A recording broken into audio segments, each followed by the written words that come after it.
লক্ষ্য, পথ আর সাফল্য, এই তিনটেই একে অপরের সাথে জড়িত, কিন্তু অনেকবার মানুষ এদের ঠিকভাবে বুঝতে পারেন না। তারা ভাবেন যে যেরকম লক্ষ্য হবে সেরকমই পথ হবে, সেই মতোই লক্ষ্য কঠিন হলে পথ কঠিন হবে, লক্ষ্য সরল হলে পথও সরল হবে। যদি আপনাকে আসল সত্যের সাথে অবগত করাই, তাহলে দেখবেন সবকিছুই এর উল্টো। লক্ষ্য নিজের পথ বানায় না, পথ সেটাই যেটা আপনি স্বয়ং নির্বাচন করে আপনি নিজে বানান। সেই অনুসারেই আপনি আপনার লক্ষ্যে পৌঁছতে পারবেন। সেই জন্য জীবনে যখনই লক্ষ্যে পৌঁছানোর পথের বিষয়ে আপনি কোনো সিদ্ধান্ত নেবেন, তাহলে তা ভেবে চিন্তে নেবেন, কারণ এই পথ অত্যন্ত গুরুত্বপূর্ণ। পথ যদি শুভ হয়, তাহলে লক্ষ্য আপনা থেকেই শুভ হয়ে যায়। তাহলে আসুন আমার সাথে ভালোবেসে বলুন, রাধা রাধা। এই সংসারে সাফল্য লাভ করার জন্য জ্ঞানের প্রয়োজন হয়, পরিশ্রমের প্রয়োজন হয়, দৃঢ় নিষ্ঠার প্রয়োজন হয়, নিরন্তর চেষ্টা করা প্রয়োজনীয়।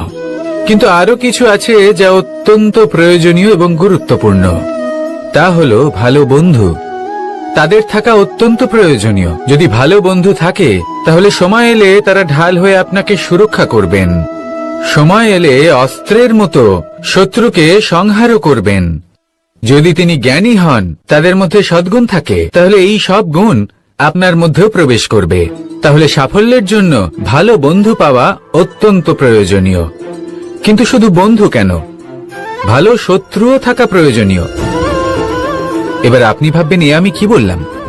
যদি আপনার জীবনেও ভালো অর্থাৎ শক্তিশালী শত্রু থাকে, তাহলে আপনিও শক্তিশালী হতে থাকবেন। এই শত্রু আপনাকে প্রেরিত করবে আরো বেশি শক্তিশালী হয়ে ওঠার। কখনো কোনো হরিণকে দেখুন, তীব্র গতিতে দৌড়তে থাকে। কেন তীব্র গতিতে দৌড়ে? এই কারণে নয় যে কোথাও তার জন্য মধুর ঘাস অপেক্ষা করে রয়েছে, না। সে এই কারণে তীব্র গতিতে দৌড়য় কারণ সেটা না করলে তার পেছনে একটি সিংহ আছে যে ওকে নিজের ভোজন করে ফেলবে। তাই জীবনে বিপদ, সংকট, এই সবকিছুও হলো অত্যন্ত গুরুত্বপূর্ণ। তার সম্মুখীন হতে শিখুন আর আমার সাথে ভালোবেসে বলুন, রাধা। আপনি কখনো পাখিদের দেখেছেন? যেভাবে মানুষ তার সন্তানকে জন্ম দেয়, পাখিরাও সন্তানদের জন্ম দেয়। আর যেই তার সন্তান এই সংসারে প্রবেশ করে, সেই পাখি তাকে আগলে রাখে, তার যত্ন করে, ওর জন্য বাসা বানায়, ওর জন্য দূর কোথাও থেকে খাবার নিয়ে আসে, নিজের ঠোঁট দিয়ে ওর মুখে খাবার খাইয়ে দেয়, সবকিছু করে। কিন্তু একটা কাজ পাখি করে, কিন্তু মানুষ কখনোই করে না। যখন পাখি মনে করে যে তার সন্তান বড় হয়ে গেছে, ওকে এবার ওরা শিখতে হবে, নিজেকেই আত্মরক্ষা শিখতে হবে, নিজের খাবার নিজেই খুঁজে আনতে হবে, তো সেই পাখি তার সন্তানকে বাসা থেকে বের করে দেয়। তারপর সেই পাখির সন্তান নিজে উড়তে শেখে, আত্মরক্ষা করতে শেখে এবং আস্তে আস্তে সে আত্মনির্ভর হয়ে ওঠে। কিন্তু মানুষ কি তার সন্তানের সাথে এটাই করে? কখনোই নয়। মানুষ তার সন্তানকে নিজের সাথে বেঁধে রাখে, সব সময় তার লালন পালনের, তার দেখাশোনার ব্যবস্থা করে রাখে। আর এটাই ভাবেন যে আমি হলাম ওর পালনকর্তা, ওর খেয়াল রাখা তো আমার কর্তব্য। কিন্তু না, এই কাজ করতে করতে উনি আস্তে আস্তে নিজেরই সন্তানের শত্রু হয়ে ওঠেন, তার বিকাশের শত্রু হয়ে ওঠেন। তাই যখন সন্তান বড় হবে তখন অবশ্যই ভালোবাসুন, কিন্তু পাখির মতো কঠোর হওয়াও প্রয়োজনীয়। তবেই তার বিকাশ হবে। ওকে নিজের কষ্ট নিজেকেই সহ্য করতে দিন, শিখতে দিন জীবনের অনুভূতি কেমন, তবেই তার বিকাশ হবে। নয়তো সেই সন্তান আজীবন আপনার জন্য বোঝা হয়ে থাকবে, আর আপনি তার বিকাশের পথে আজীবন বাধা হয়ে থাকবেন। আর আমার মনে হয় না আপনি সেটা চাইবেন, তাই তো? আসুন আমার সাথে ভালোবেসে বলুন, রাধা রাধা। ধৈর্য, এই ধৈর্য কি কোনো গুণ, কোনো অনুভূতি, কোনো দৃষ্টিভঙ্গি, আমার জন্য ধৈর্য এক বাহন। আপনি হয়তো ভাবছেন এই কেমন বাহন? বাহন তো ঘোড়া হতে পারে, হাতি হতে পারে, উটও হতে পারে, কিন্তু ধৈর্যকে বাহন বানানো মানে? চলুন আপনাকে একটা কথা বোঝাই। পৃথিবীতে এমন কোনো বাহন নেই যে তার আরোহীকে আছড়ে ফেলেনি। সেটা উট হোক বা হাতি হোক বা ঘোড়া হোক, চলতে চলতে কখনো নড়বড় করেই বসে। তারপর সেই আরোহী পড়ে কারোর পায়, তারপর পড়ে তার নিজের নজরে। কিন্তু ধৈর্যরূপী বাহন কখনো কাউকে ফেলে না, কখনো না। না সেই আরোহী কারোর পায়ে পড়ে, আর না তো নিজের নজরে। কারণ ধৈর্য আপনাকে বিবেক প্রদান করে, বিবেক আপনাকে পরিকল্পনায় সাহায্য করে, আর পরিকল্পনা প্রদান করে আপনাকে শক্তি, আপনার লক্ষ্যের দিকে অগ্রসর হওয়ার। বুঝলেন?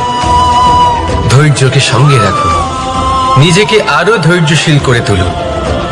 এই ধৈর্যের সাহায্যে আরোহণ করে দেখুন কিভাবে এই বাহন আপনাকে আপনার গন্তব্যে পৌঁছে দেবে। রাধা রাধা। সংসারে এমন একটা ভ্রান্ত ধারণা রয়েছে যে সবকিছু ভাগ্যের দ্বারা পাওয়া যায়, কিন্তু ভাগ্য, প্রারব্ধ এ তো সকলের জন্যই সমান হয়। এটা তো ব্যক্তির উপরে নির্ভরশীল হয়, তার আকাঙ্ক্ষার উপরে নির্ভরশীল হয়, বাসনার উপরে নির্ভরশীল হয়, স্বভাবের উপরে নির্ভরশীল হয় যে উনি সেটা নিয়ে কি করেন। দেখুন, এই প্রসাদ কিন্তু সকলকেই দেওয়া হয়, কিন্তু তা গ্রহণ করবেন কিভাবে সেটা ব্যক্তির উপরে নির্ভর করে। আপনাকে এক উদাহরণ দিই। যেমন ধরুন, দুজন মানুষকে আমি একটা করে মাটির ডেলা দিলাম, সেটা নিয়ে তারা কি করবেন? একজন মানুষ তার ছোট ছোট ডেলা বানাবেন আর পথযাত্রীদের ওপরে ছুঁড়ে মারবেন, হাসি ঠাট্টা করবেন, তাদের বস্ত্র নোংরা করে দেবেন, সেটাতেই উনি আনন্দ পাবেন। অন্যদিকে দ্বিতীয় ব্যক্তি সেই মাটির ডেলা দিয়েই নিজের জন্য একটা কুঁড়ে ঘর বানাবেন। সেই কুঁড়ে ঘর যা রোদেতে, বৃষ্টিতে, ঝড়ে তাকে সুরক্ষিত রাখবে। অনুভূতি, এই অনুভূতি বদলাতে শিখুন। এই অনুভূতি অত্যন্ত গুরুত্বপূর্ণ। ভালোবাসাতেও এই অনুভূতি হলো অত্যন্ত গুরুত্বপূর্ণ। ভালোবাসা সে বন্ধুর সাথে হোক, মা বাবার সাথে হোক, ভাই বোনের সাথে হোক, স্ত্রীর সাথে হোক, যে কারোর সাথে হোক। মনে রাখবেন, এই হলো সেই অনুভূতি যা আপনার ভাগ্য নির্ধারণ করে থাকে। তাহলে আসুন আমার সাথে প্রেমের অনুভূতি নিয়ে বলুন, রাধা রাধা। শক্তি এক অত্যন্ত বিচিত্র বস্তু, বা বলতে পারেন অনুভূতি। পিতা সবসময় চান যেন তিনি তার শক্তি পুত্রকে সঁপে দিতে পারেন, যাতে সে শক্তিশালী হয়, যাতে তার মঙ্গল হয়। তার পুত্র সবসময় চায় যাতে সে পিতার সেই শক্তি লাভ করে, কিন্তু সেই শক্তি লাভ করার জন্য পুত্র হওয়া যথেষ্ট নয়, যোগ্য পাত্র হতে হয়। আসুন আপনাকে সহজে বোঝাই। যদি আপনি সুপাত্র হন আর আপনাকে শক্তি দেওয়া হয়, তাহলে আপনি সেই শক্তির গুরুত্ব বুঝবেন, কোথায় সেই শক্তি প্রয়োগ করা উচিত সেটা বুঝবেন। আর এটা যেহেতু অর্জন করা শক্তি হবে, সেই শক্তির অপব্যবহার হবে না। কিন্তু যদি এই আপনি কুপাত্র হন আর যদি আপনাকে এই শক্তি দেওয়া হয়, তাহলে কি হবে? দেখতে গেলে এই শক্তি আপনি দান হিসেবে পেয়েছেন, তাই না আপনি এই শক্তির গুরুত্ব বুঝবেন আর না এর প্রয়োগ আপনি জানবেন। তার অপব্যবহার হওয়া সুনিশ্চিত। তাই যদি আপনি কোনো শক্তি অর্জন করতে চান, তাহলে আগে তার যোগ্য হয়ে উঠুন, পুত্র নয় পাত্র হয়ে উঠুন। আর আমার সাথে ভালোবেসে বলুন, রাধা রাধা। কথায় আছে, প্রত্যেক পুত্র তার পিতার প্রতিচ্ছবি হয়, আর সমস্ত প্রতিচ্ছবি চায় যেন সে তার অস্তিত্ব প্রাপ্ত করতে পারে। পুত্র চায় সে যেন তার পিতার মতো হয়, বা কখনো কখনো তার থেকেও শ্রেষ্ঠ হয়। সেটা কোনো অনুচিত ব্যাপার নয়।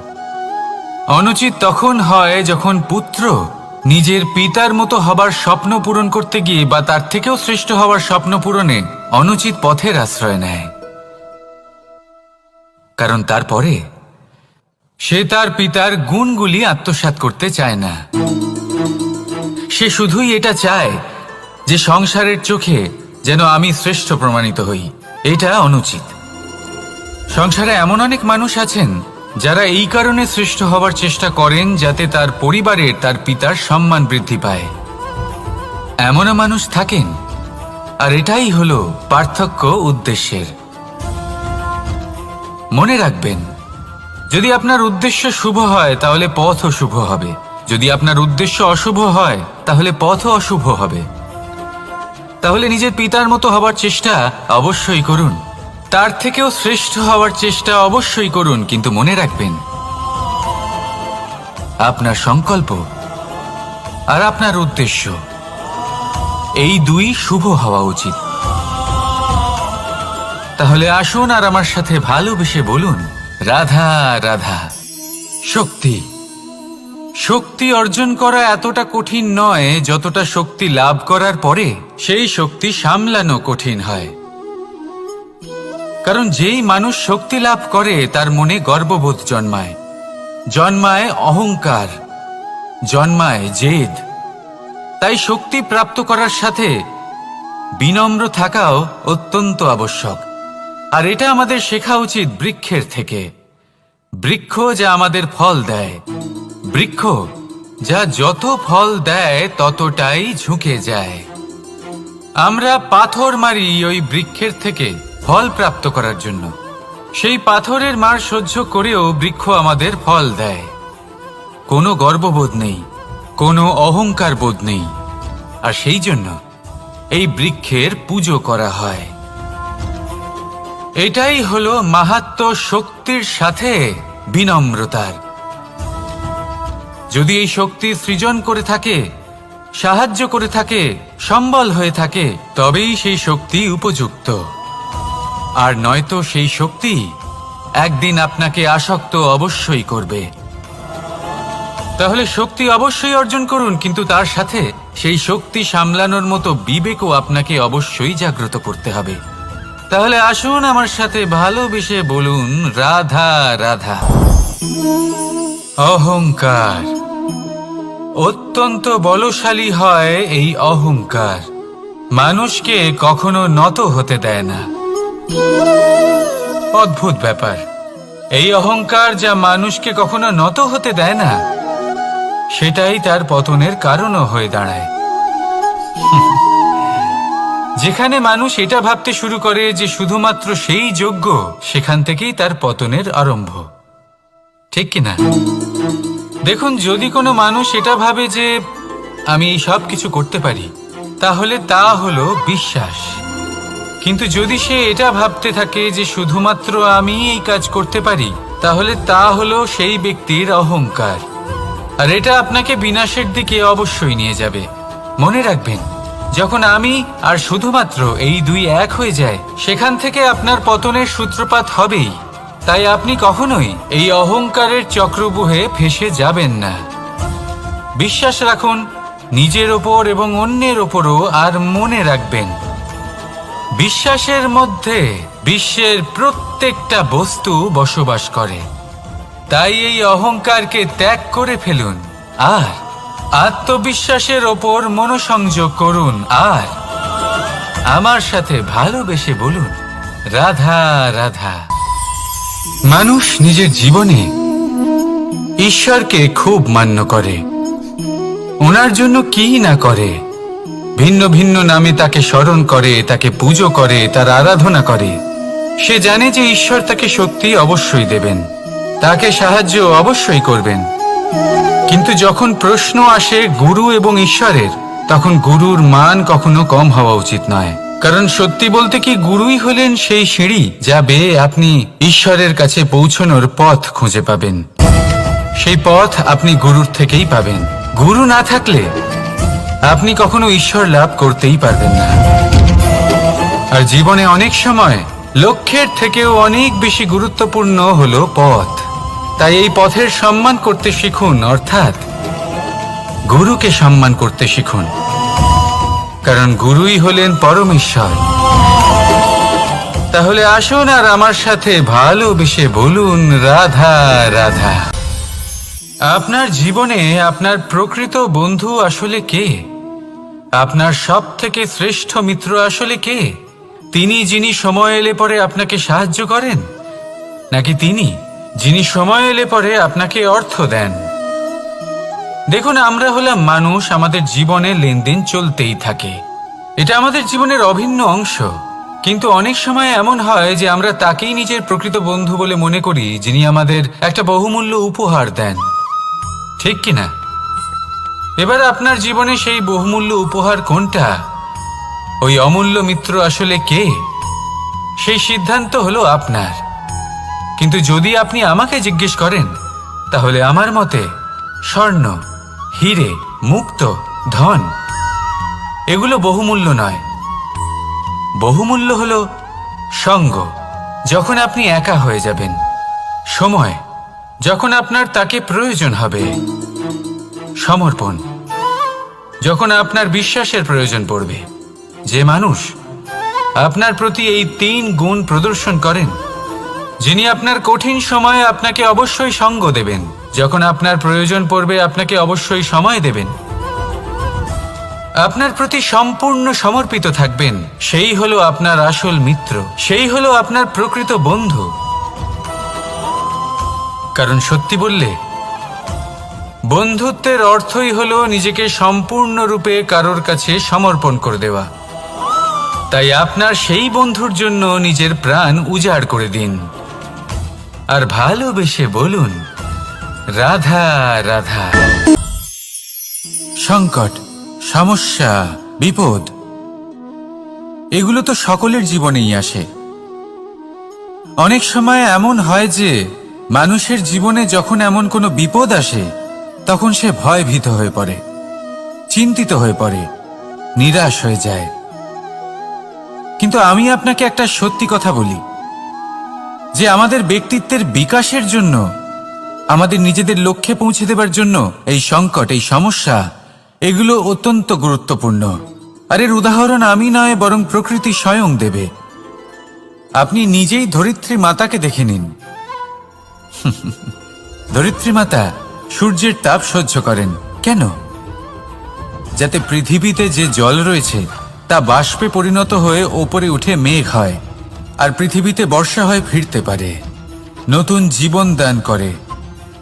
আর অন্যদিকে পাতা ঝরার মরশুমে কোনো বৃক্ষকে দেখুন, পাতা ঝরার মরশুমে সমস্ত পাতা ঝরে যায়, তারপরে সেই গাছে নবনির্মাণ হয়, নতুন পাতা জন্মায়, সেই গাছ আবার ভরে ওঠে, সবুজে সবুজ হয়ে ওঠে। সেইভাবেই আপনার জীবনেও সংকট এবং সমস্যা এগুলো তো আসতেই থাকবে, কিন্তু আপনার এগুলিকে ভয় পেলে চলবে না, পিছু হটলে চলবে না, নিরাশ হলে চলবে না, বরং দৃঢ়তার সাথে, সাহসের সাথে তার সম্মুখীন হতে হবে। যদি আপনি এটা করতে শিখে যান, তাহলে আপনি দেখবেন যে এই সমস্যা, এই সংকট, এই বিপদ আপনাকে শক্তি প্রদান করবে। আসুন আমার সাথে ভালোবেসে বলুন, রাধা রাধা। প্রকাশ কার মধ্যে থাকে? সূর্য। শীতলতা কার মধ্যে থাকে? চন্দ্রমার মধ্যে। এবার যদি সূর্যের মধ্যে প্রকাশ না থাকে কি হবে? অন্ধকার। যদি চন্দ্রমার মধ্যে শীতলতা না থাকে তাহলে কি হবে? মহা অন্ধকার। সবকিছু অন্তরে আছে, শুভভাব আর সত্যতা প্রত্যেকটা মানুষের অন্তরের মধ্যে থাকবেই থাকবে। যদি এটা না থাকে তাহলে জেনে রাখুন কিছুই নেই। যেমন একটা প্রদীপ যা জ্বলছে, যা প্রকাশ দিচ্ছে, অন্ধকারে আমাদের পথ প্রদর্শন করছে। কেন জ্বলে? কারণ ওর মধ্যে একটা সলতে আছে যা জ্বলছে। সলতে কেন জ্বলে? কারণ তার ভিতর ঘি আছে যা ওই সলতেকে জ্বলতে সাহায্য করে। সবকিছুই আমাদের মনের ভিতরেই রয়েছে, ভালো ভাব এবং সততাও। এই নিয়েই কর্ম করতে থাকুন আর জীবনের সামনে এগোতে থাকুন। সমস্ত জীবন আলোকিত হয়ে উঠবে। আসুন আর আমার সাথে ভালোবেসে বলুন, রাধা রাধা। কে পৌঁছানো অত্যন্ত কঠিন হয়। কেউ ভাবেন যে কেন এত কঠিন হয়, কেন এত কষ্ট করতে হয় লক্ষ্যে পৌঁছানোর জন্য? এই লক্ষ্য সরলভাবে কেন আমার কাছে চলে আসে না? চলুন আপনাকে একটা কথা বলি, যদি আপনার লক্ষ্য কঠিন না হয় তাহলে তাকে পাওয়া আপনার পক্ষে অসম্ভব হয়ে উঠবে। লক্ষ্যে পৌঁছানোর এই রাস্তায় আপনি যে কড়া রোদের সম্মুখীন হন, যার থেকে আপনি দূরে পালাতে চান, সেই রোদ আপনাকে প্রেরণা যোগায় যে আপনি এগোতে থাকুন। ভাবুন একজন যাত্রী যে কিনা নিজের লক্ষ্যের দিকে যাচ্ছেন, সেই পথে উনি যদি একটু ছায়া পেয়ে যান আর উনি ওখানে বিশ্রাম নেন, তাহলে তার সাথে তার ভাগ্য গভীর নিদ্রায় সেখানে বিলীন হয়ে যায়। তাই পরিশ্রমের কড়া রোদের থেকে কখনো দূরে পালাবেন না। জীবনে শুধু সামনে এগোতে থাকুন দৃঢ়তার সাথে। আর লক্ষ্য সরল হোক, কঠিন হোক বা অত্যাধিক কঠিন হোক, একটা কথা মনে রাখবেন, যে জীবনের লক্ষ্যে পৌঁছতে পেরেছে সে লক্ষ্য প্রাপ্তির জন্য আফসোস কখনোই করে না। রাধা রাধা। এই সংসারে সাফল্য লাভ করার জন্য জ্ঞানের প্রয়োজন হয়, পরিশ্রমের প্রয়োজন হয়, দৃঢ় নিষ্ঠার প্রয়োজন হয়, নিরন্তর চেষ্টা করা প্রয়োজনীয়। কিন্তু আরো কিছু আছে যা অত্যন্ত প্রয়োজনীয় এবং গুরুত্বপূর্ণ। তা হলো ভালো বন্ধু। তাদের থাকা অত্যন্ত প্রয়োজনীয়। যদি ভালো বন্ধু থাকে তাহলে সময় এলে তারা ঢাল হয়ে আপনাকে সুরক্ষা করবেন। সময় এলে অস্ত্রের মতো শত্রুকে সংহারও করবেন। যদি তিনি জ্ঞানী হন, তাদের মধ্যে সদ্গুণ থাকে, তাহলে এই সব গুণ আপনার মধ্যেও প্রবেশ করবে। তাহলে সাফল্যের জন্য ভালো বন্ধু পাওয়া অত্যন্ত প্রয়োজনীয়। কিন্তু শুধু বন্ধু কেন, ভালো শত্রুও থাকা প্রয়োজনীয়। এবার আপনি ভাববেন, আমি কি বললাম? যদি আপনার জীবনেও ভালো অর্থাৎ শক্তিশালী শত্রু থাকে, তাহলে আপনিও শক্তিশালী হতে থাকবেন। এই শত্রু আপনাকে প্রেরিত করবে আরো বেশি শক্তিশালী হয়ে ওঠার।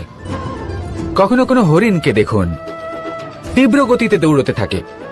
কেন তীব্র গতিতে দৌড়য়? এই কারণে নয় যে কোথাও তার জন্য মধুর ঘাস অপেক্ষা করে রয়েছে, না। সে এই কারণে তীব্র গতিতে দৌড়য় কারণ সেটা না করলে তার পেছনে একটি সিংহ আছে যে ওকে নিজের ভোজন করে ফেলবে। তাই জীবনে বিপদ, সংকট, এই সবকিছুও হলো অত্যন্ত গুরুত্বপূর্ণ। তার সম্মুখীন হতে শিখুন আর আমার সাথে ভালোবেসে বলুন, রাধা। লক্ষ্যে পৌঁছানো অত্যন্ত কঠিন হয়। কেউ ভাবেন যে কেন এত কঠিন হয়, কেন এত কষ্ট করতে হয় লক্ষ্যে পৌঁছানোর জন্য? এই লক্ষ্য সরলভাবে কেন আমার কাছে চলে আসে না? চলুন আপনাকে একটা কথা বলি, যদি আপনার লক্ষ্য কঠিন না হয় তাহলে তাকে পাওয়া আপনার পক্ষে অসম্ভব হয়ে উঠবে। লক্ষ্যে পৌঁছানোর এই রাস্তায় আপনি যে কড়া রোদের সম্মুখীন হন, যার থেকে আপনি দূরে পালাতে চান, সেই রোদ আপনাকে প্রেরণা যোগায় যে আপনি এগোতে থাকুন। ভাবুন একজন যাত্রী যে কিনা নিজের লক্ষ্যের দিকে যাচ্ছেন, সেই পথে উনি যদি একটু ছায়া পেয়ে যান আর উনি ওখানে বিশ্রাম নেন, তাহলে তার সাথে তার ভাগ্য গভীর নিদ্রায় সেখানে বিলীন হয়ে যায়। তাই পরিশ্রমের কড়া রোদের থেকে কখনো দূরে পালাবেন না। জীবনে শুধু সামনে এগোতে থাকুন দৃঢ়তার সাথে। আর লক্ষ্য সরল হোক, কঠিন হোক বা অত্যাধিক কঠিন হোক, একটা কথা মনে রাখবেন, যে জীবনের লক্ষ্যে পৌঁছতে পেরেছে সে লক্ষ্য প্রাপ্তির জন্য আফসোস কখনোই করে না। রাধা রাধা। ধৈর্য, এই ধৈর্য কি কোনো গুণ, কোনো অনুভূতি, কোনো দৃষ্টিভঙ্গি? আমার জন্য ধৈর্য এক বাহন। আপনি হয়তো ভাবছেন, এ কেমন বাহন? বাহন তো ঘোড়া হতে পারে, হাতি হতে পারে, উটও হতে পারে, কিন্তু ধৈর্যকে বাহন বানানো মানে? চলুন আপনাকে একটা কথা বোঝাই। পৃথিবীতে এমন কোনো বাহন নেই যে তার আরোহীকে আছড়ে ফেলেনি। সেটা উট হোক বা হাতি হোক বা ঘোড়া হোক, চলতে চলতে কখনো নড়বড় করেই বসে। তারপর সেই আরোহী পড়ে কারোর পায়, তারপর পড়ে তার নিজের নজরে। কিন্তু ধৈর্যরূপী বাহন কখনো কাউকে ফেলে না, কখনো না। না সেই আরোহী কারোর পায়ে পড়ে আর না তো নিজের নজরে। কারণ ধৈর্য আপনাকে বিবেক প্রদান করে, বিবেক আপনাকে পরিকল্পনায় সাহায্য করে, আর পরিকল্পনা প্রদান করে আপনাকে শক্তি আপনার লক্ষ্যের দিকে অগ্রসর হওয়া। বুঝলেন? ধৈর্যকে সঙ্গে রাখুন, নিজেকে আরো ধৈর্যশীল করে তুলুন। এই ধৈর্যের সাহায্যে আরোহণ করে দেখুন কিভাবে এই বাহন আপনাকে আপনার গন্তব্যে পৌঁছে দেবে। রাধা রাধা। সংসারে এমন একটা ভ্রান্ত ধারণা রয়েছে যে সবকিছু ভাগ্যের দ্বারা পাওয়া যায়, কিন্তু ভাগ্য, প্রারব্ধ এ তো সকলের জন্যই সমান হয়। এটা তো ব্যক্তির উপরে নির্ভরশীল হয়, তার আকাঙ্ক্ষার উপরে নির্ভরশীল হয়, বাসনার উপরে নির্ভরশীল হয়, স্বভাবের উপরে নির্ভরশীল হয় যে উনি সেটা নিয়ে কি করেন। দেখুন, এই প্রসাদ কিন্তু সকলকেই দেওয়া হয়, কিন্তু তা গ্রহণ করবেন কিভাবে সেটা ব্যক্তির উপরে নির্ভর করে। আপনাকে এক উদাহরণ দিই। যেমন ধরুন, দুজন মানুষকে আমি একটা করে মাটির ডেলা দিলাম, সেটা নিয়ে তারা কি করবেন। একজন মানুষ তার ছোট ছোট ডেলা বানাবেন আর পথযাত্রীদের ওপরে ছুঁড়ে মারবেন, হাসি ঠাট্টা করবেন, তাদের বস্ত্র নোংরা করে দেবেন, সেটাতেই উনি আনন্দ পাবেন। অন্যদিকে দ্বিতীয় ব্যক্তি সেই মাটির ডেলা দিয়েই নিজের জন্য একটা কুঁড়ে ঘর বানাবেন। সেই কুঁড়ে ঘর যা রোদেতে, বৃষ্টিতে, ঝড়ে তাকে সুরক্ষিত রাখবে। অনুভূতি, এই অনুভূতি বদলাতে শিখুন। এই অনুভূতি অত্যন্ত গুরুত্বপূর্ণ। ভালোবাসাতেও এই অনুভূতি হলো অত্যন্ত গুরুত্বপূর্ণ। ভালোবাসা সে বন্ধুর সাথে হোক, মা বাবার সাথে হোক, ভাই বোনের সাথে হোক, স্ত্রীর সাথে হোক, যে কারোর সাথে হোক। মনে রাখবেন, এই হলো সেই অনুভূতি যা আপনার ভাগ্য নির্ধারণ করে থাকে। তাহলে আসুন আমার সাথে প্রেমের অনুভূতি নিয়ে বলুন, রাধা রাধা। লক্ষ্য, পথ আর সাফল্য, এই তিনটেই একে অপরের সাথে জড়িত, কিন্তু অনেকবার মানুষ এদের ঠিকভাবে বুঝতে পারেন না। তারা ভাবেন যে যেরকম লক্ষ্য হবে সেরকমই পথ হবে, সেই মতোই লক্ষ্য কঠিন হলে পথ কঠিন হবে, লক্ষ্য সরল হলে পথও সরল হবে। যদি আপনাকে আসল সত্যের সাথে অবগত করাই, তাহলে দেখবেন সবকিছুই এর উল্টো। লক্ষ্য নিজের পথ বানায় না, পথ সেটাই যেটা আপনি স্বয়ং নির্বাচন করে আপনি নিজে বানান। সেই অনুসারেই আপনি আপনার লক্ষ্যে পৌঁছতে পারবেন। সেই জন্য জীবনে যখনই লক্ষ্যে পৌঁছানোর পথের বিষয়ে আপনি কোনো সিদ্ধান্ত নেবেন, তাহলে তা ভেবে চিন্তে নেবেন, কারণ এই পথ অত্যন্ত গুরুত্বপূর্ণ। পথ যদি শুভ হয়, তাহলে লক্ষ্য আপনা থেকেই শুভ হয়ে যায়। তাহলে আসুন আমার সাথে ভালোবেসে বলুন, রাধা রাধা। ভাগ্য আর কর্ম, এই দুই এমন শব্দ যাকে ঘিরে সমগ্র সংসার। কেউ বলে আমার ভাগ্যে এটা ছিল না, যা পেলে আমার জীবন অন্যরকম হতো। কেউ বলে আমার গত জন্মের কর্ম নিশ্চয়ই এমন ছিল, যে কারণে এই জন্মে এরকম ভাগ্য পেয়েছি আমি। এসব বাদ দিন আর একবার শান্ত চিত্তে ভাবুন। আপনি বুঝতে পারবেন যে ভাগ্য আর কর্ম এই দুই এই জন্মের। তফাৎ শুধুমাত্র এটাই যে যদি ভাগ্যের কথা বলা হয়, তাহলে আপনি এই ভাগ্যের থেকে যত বেশি আশা করবেন, তত বেশি নিরাশ হবেন আপনি, কারণ এই আশা আপনাকে কর্ম করা থেকে আটকায়। যদি কথা বলা হয় কর্মের, তাহলে নিজের কর্মের প্রতি যত বিশ্বাস রাখবেন, তত বেশি সফলতা আপনার কাছে আসবে। তাই একটা কথা মনে রাখবেন, ভাগ্য আপনার কর্ম নির্ধারণ করে না, কিন্তু আপনার কর্ম আপনার ভাগ্যকে অবশ্যই নির্ধারণ করে। রাধা রাধা। নাম কত সাধারণ একটা বিষয়। প্রত্যেক মানুষ যে জন্ম নেয়, তাকে একটা নাম দেওয়া হয়, যা সে পেয়ে থাকে তার মাতা পিতার দ্বারা, না হলে তার গুরুর দ্বারা, বা কোনো আত্মীয়ের দ্বারা, বা কোনো কাছের মানুষের দ্বারা। এই নামের সাথেই সে আস্তে আস্তে বেড়ে ওঠে। কিন্তু এটাই কি সেই নাম? এই নামই কি সবকিছু? কখনোই নয়।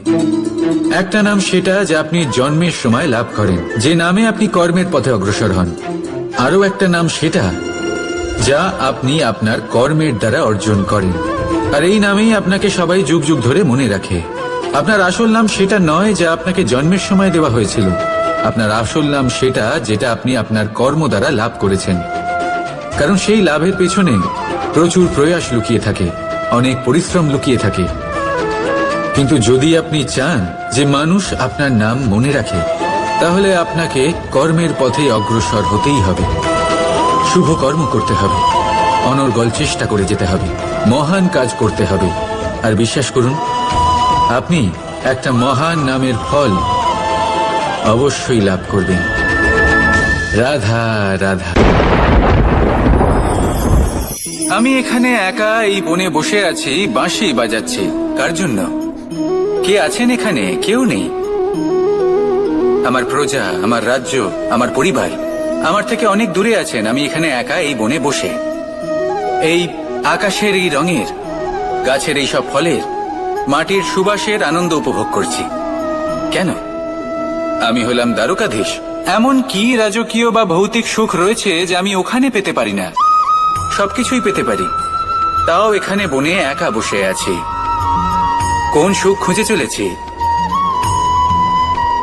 একা থাকার সুখ।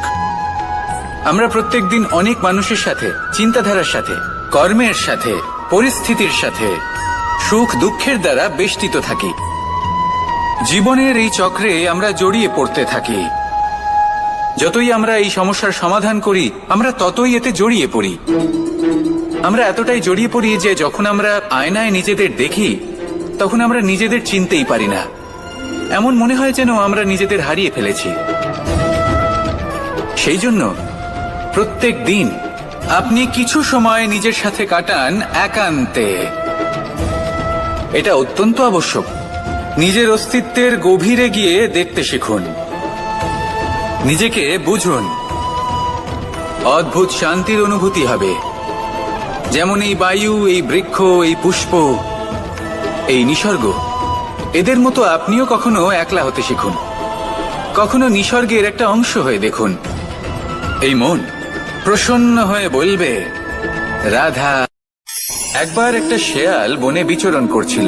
ও একটা ছোট্ট শাবক দেখতে পেল। ও ভাবলো, আজ একেই আমি খাবার হিসেবে গ্রহণ করব। আশেপাশে দেখলো কেউ দেখছে না তো, কেউ ছিল না। আর সেই শাবকের ওপর আক্রমণ করলো, যা হলো একটা ঘোর অপরাধ। বনের নিয়ম অনুসারে আপনি কখনোই শাবকের ওপর আক্রমণ করতে পারেন না। তারপর এই খবরটা যখন রাজা সিংহ জানতে পারলেন, সভার আয়োজন করলেন। কিন্তু সেখানে শেয়াল বলল, আমি তো এরকম কিছু করিনি। কিন্তু যদি আপনি এরকম বলেন, কোনো প্রমাণ দিন, এর কোনো সাক্ষী আছে? তখন রাজা সিংহ পেঁচাকে ডেকে পাঠালেন, যে সেই মুহূর্তে বৃক্ষের শাখার ওপর বসেছিল। সে সব কিছু দেখেছিল। পেঁচা সব সত্যি কথা বলল, আর শেয়ালকে মৃত্যুদণ্ড দেয়া হলো। এবার এই কাহিনী আমি আপনাকে কেন শোনালাম?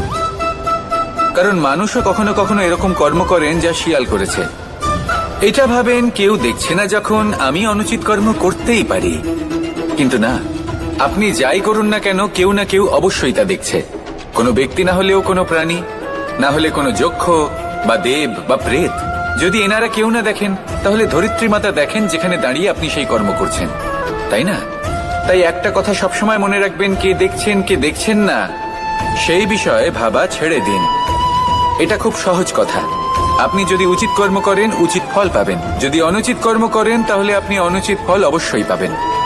সেই জন্য উচিত পথে চলতে থাকুন, উচিত কর্ম করতে থাকুন, আর আমার সাথে ভালোবেসে বলুন রাধা রাধা। বাহ, পুষ্পের সুবাস আমার খুব ভালো লাগে। অত্যন্ত সুন্দর হয় এই পুষ্প।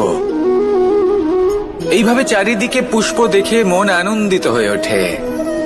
এবার আপনারা ভেবে দেখুন, আমার চারিদিকে পুষ্প নয়, আগুন আছে। তাহলে কি হবে? আমার শরীর কি জ্বলে যাবে না? অবশ্যই জ্বলবে। শরীরকে কি আগুনের তাপ সহ্য করতে হবে না? অবশ্যই সহ্য করতে হবে। এটাই হলো প্রকৃতির নিয়ম।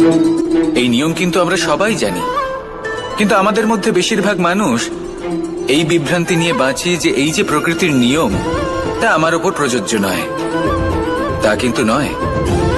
আমাদের চতুর্দিকে এই যে নিসর্গ রয়েছে, আমরা তার কতটা ক্ষতি করি সেটা একবার ভেবে দেখুন। আমরা বনাঞ্চল জ্বালিয়ে দিই, বায়ু দূষিত করি, জল দূষিত করি, প্রাণীদের হত্যা আমরা করি। কেন? এই নিসর্গ আমরা নষ্ট করি, যদিও আমরা জানি যে আমরাও হলাম এই নিসর্গেরই অংশ। এবার দেখুন, শরীরের কোনো অংশে যদি আগুন ধরান, আস্তে আস্তে সমস্ত শরীরও জ্বলে যাবে। সেইভাবেই নিসর্গ যদি নষ্ট হয়ে যায়, তাহলে মনুষ্য জাতিও নষ্ট হয়ে যাবে। তাই এই যে নিসর্গ আপনি দেখছেন, এই পুষ্প, এই বৃক্ষ, বায়ু, জল, এদের সকলকে রক্ষা করুন, নষ্ট নয়। মনে রাখবেন, যদি নিসর্গ থাকে মানুষ থাকবে, যদি নিসর্গ থাকে তাহলেই জীবন থাকবে। আসুন আমার সাথে ভালোবেসে বলুন, রাধা রাধা। কারই না পছন্দ বলুন তো? অত্যন্ত সুস্বাদু হয় এই মধু, মিষ্টি খেতে হয় এবং তা শক্তিও প্রদান করে, এবং প্রত্যেকটি মিষ্টি পদার্থের মতোই এতেও খুব তাড়াতাড়ি পিঁপড়ে ধরে যায়। অন্যদিকে যদি নুনকে দেখি, তাহলে বছরের পর বছর রাখলেও এতে পিঁপড়ে ধরে না। এবার যদি কথা বলি বন্ধুত্বের, তাহলে বন্ধুত্ব নুনের মতো হওয়া উচিত, মধুর মতো নয়। যারা সামনে এলে শুধুমাত্র মধুর মধুর কথা বলবে, পরে এতে পিঁপড়ে ধরে যাবে, এটা নুনের মতো হওয়া উচিত। প্রকৃত বন্ধু হলো সে যে সময় এলে পরে আপনার সামনে আপনার প্রকৃত সত্য তুলে ধরবে, তা সে যতই কঠিন হোক না কেন। আপনার দোষ, আপনার অপগুণ, আপনার খামতি আপনাকে বলতে পারবে, যাতে আপনি সেগুলো শুনে মেনে নিয়ে তারপর নিজেকে শুধরোতে পারেন। এটাই হলো প্রকৃত বন্ধুত্ব। কখনো নিজের জীবনের আশেপাশে মন দিয়ে দেখবেন, অনেক সময় এমন মানুষ থাকেন, অনেক বন্ধু থাকেন, যাদের দেখে আমাদের মনে হয় যে এনারা খুব কঠোর, এনাদের কথা খুব কটু। কিন্তু বেশিরভাগ এমন মানুষের মনটা যদি বুঝতে পারেন, তাহলে দেখবেন তাতে কোনো মালিন্য নেই, এনাদের মন অত্যন্ত পবিত্র হয়। যদি আপনার জীবনেও এমন কোনো ব্যক্তি থেকে থাকে, এমন বন্ধু থাকে, তাহলে তাদের আগলে রাখুন আর আমার সাথে ভালোবেসে বলুন, রাধা রাধা। যতক্ষণ আমরা এই সংসারে জীবিত, ততক্ষণ আমাদের সাথে সবকিছু থাকে, আমাদের ধন, সুখ স্বাচ্ছন্দ্য, আমাদের মিত্রগণ, আমাদের পরিবার, এই সমাজ, এই সবকিছু আমাদের সাথে থাকে। যেদিন আমরা এই সংসারকে ত্যাগ করব, এদের মধ্যে কেউ আমাদের সাথে যাবে না, না ধন, না স্বাচ্ছন্দ্য, না সম্পত্তি। এই সকল মানুষ, এই সমাজ, এরা শুধুমাত্রই শ্মশান পর্যন্ত আমাদের সাথে থাকতে পারবেন। তারপরে যদি আমাদের সাথে কিছু যেতে পারে, তাহলে তা শুধুই আমাদের ধর্ম। আর এই সংসারে আমরা নিজেদের যে সুনাম রেখে যাই, সেটা সম্ভব শুধুমাত্র কর্মের দ্বারা। সেই জন্য সংসারে যতদিন পর্যন্ত জীবিত আছেন, যদি কিছু অর্জন করতে চান, তাহলে ধর্ম অর্জন করুন, ধর্মের বিষয়ে স্পষ্টতা অর্জন করুন এবং কর্ম অর্জন করুন। এটাই হবে আপনার অতীত এবং এটাই হবে আপনার ভবিষ্যৎ, এবং এটাই সকলকে প্রেরণা প্রদান করবে। আসুন আমার সাথে ভালোবেসে বলুন, রাধা রাধা। কোনো যাত্রায় যাব বলে মনে করি, তখনই আমরা প্রস্তুত থাকি আসন্ন বিপদের জন্য বা সংকটের জন্য। যেমন যদি আমাদের মনে হয় যে আজকের পরিবেশ খুব ঠান্ডা হবে, তাহলে আমরা গরম বস্ত্র ধারণ করি বা সেটাকে সাথে নিয়ে যাই। যদি মনে হয় যে বৃষ্টি হতে পারে বা বৃষ্টি হয়ে চলেছে, আমরা দেখছি, তাহলে আমরা একটা ছাতা সাথে নিয়ে নিই। আমরা প্রস্তুত থাকতে চাই এবং এটাই উচিত, এবং সেই কারণেই আমরা যাত্রায় সাফল্য লাভ করি। কিন্তু যদি আমরা কথা বলি জীবনযাত্রা নিয়ে, যা কিনা সব থেকে বেশি গুরুত্বপূর্ণ, তাহলে তার জন্য আমরা পূর্ণরূপে প্রস্তুত থাকি না। আশেপাশের মানুষ, এই সমাজ, আমাদের সাথী, আমাদের মিত্ররা যে কোনো মুহূর্তে বদলে যেতে পারেন। সেই জন্য আমরা নিজেদেরকে কখনো সাবধান করি না, কখনোই নিজেদের প্রস্তুত করি না। আমাদের এটা কখনোই মনে হয় না যে এরকম হতে পারে, আর সেই কারণেই শেষে গিয়ে আমরা অত্যন্ত দুঃখ পাই। একটা অমূল্য শিক্ষা আছে যেটা আমাদের লাভ করা উচিত, সতর্ক থাকা উচিত। এই জীবনযাত্রার জন্য শুধুমাত্র এই পরিবেশের বিষয়ে তথ্য সংগ্রহ করা বা তাকে অনুমান করা, এটুকু হলেই চলবে না। আমাদের আশেপাশের মানুষজনকে দেখতে হবে, তাদের স্বভাব পরিস্থিতির ওপর নজর রাখতে হবে। যখন তারা রং পাল্টাচ্ছেন, নজর রাখতে হবে, তা অত্যন্ত আবশ্যক। পরিবর্তন আপনার জীবনে অবশ্যম্ভাবী, সঠিকভাবে তার সম্মুখীন হন। আসুন আমার সাথে ভালোবেসে বলুন, রাধা। এই সংসারের সব থেকে বড় সুখ কি?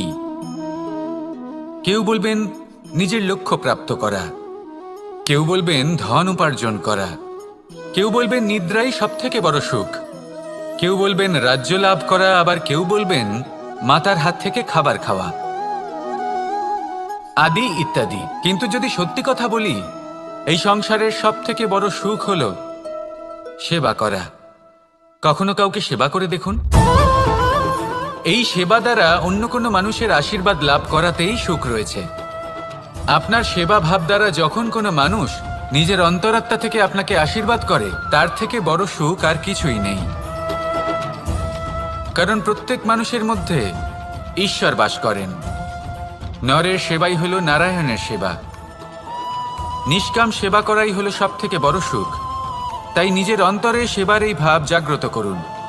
যে সুখের কথা আমি বলছি সেই সুখ অনুভব করেই দেখুন। এই মন সুপ্রসন্ন হয়ে বলবে, রাধা রাধা।